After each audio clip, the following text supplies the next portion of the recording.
So our next sutra is Sutra 133.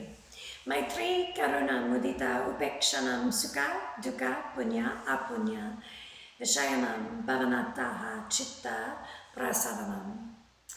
By cultivating attitudes of friendliness toward the happy, compassion for the unhappy, delight in the virtuous, and disregard for the wicked, the mind stuff retains its undisturbed calmness. So these are all really important concepts to grab hold of and try to live by. It's like the yamas and the niyamas. Doesn't mean that it's always going to happen, and I think that it's important to pay attention to them as they happen. So by cultivating attitudes of friendliness toward the happy, why do we dislike happy people? Truly. Well, I mean, often jealousy, unhappiness in our own lives, when I call them the bright and shinies. When happiness is authentic, it's lovely and completely contagious, and it changes the energy of a room, a space. It's amazing, and we need it because life is very hard, and I think so many of us end up in this space of feeling as if we could fall into bitterness and just being jaded and not believing that happiness truly exists. But it does, and it's very sweet when it is authentic and real. False happiness is something very different, and I call it Disney happiness. That's annoying. It is. I mean, you can tell that something is being denied and blocked, and the put on, the defense is everything's great, when it's not. So I'd rather have honest and unhappy than false happiness. But attitudes of friendliness toward the happy, absolutely. Grab hold of that energy. It's amazing. Compassion for the unhappy. So everybody has a story. All of us. And it comes from somewhere.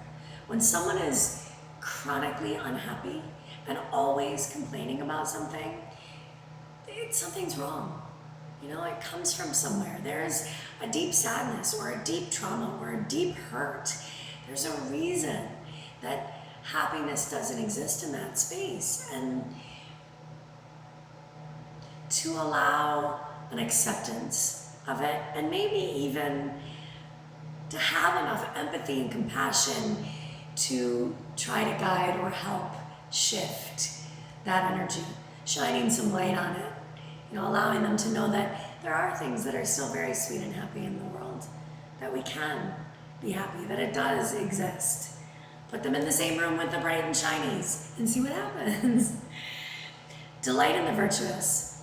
Virtue is an interesting concept because, by definition, virtue essentially means pure. And I don't know that if by definition that honestly exists anymore in the way that we live our lives today.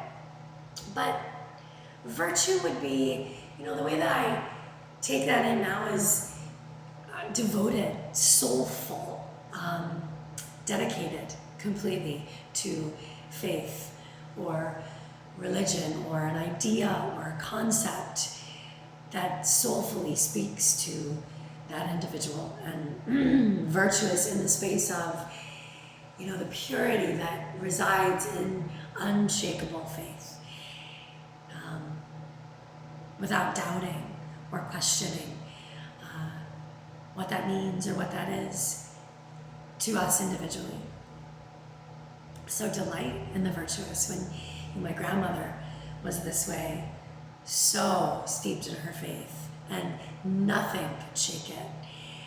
And it was absolutely lovely, dogmatic, but lovely. And she was, it was pure and full and complete, and no doubt, none. Disregard toward the wicked. This is interesting because the sutras don't say forgive or dismiss. says disregard. So honoring the fact that wicked exists. If you believe in light, you have to believe in dark. There can't be one without the other. There's positive, there's negative, etc. So if there's good, there's bad. It's how we know good. It's how we know light. It's to disregard means to not contribute to feeding the beast.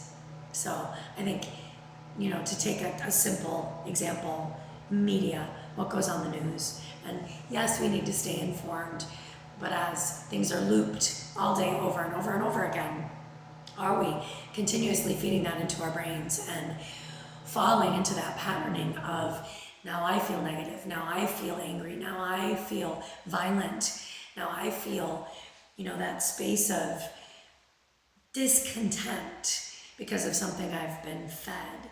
Rather, disregard. Know that it exists. Acknowledge that it's there. Honor that it absolutely has power, but then know where to put it. And don't contribute to feeding the beast, essentially. Wicked does exist. The way that my little brother was killed, it was brutal. And to be able to do something like that, truly do something like that, there has to be a lack of humanity, of physical, tangible consciousness here in what is right and what is wrong. So again, there's a story for sure.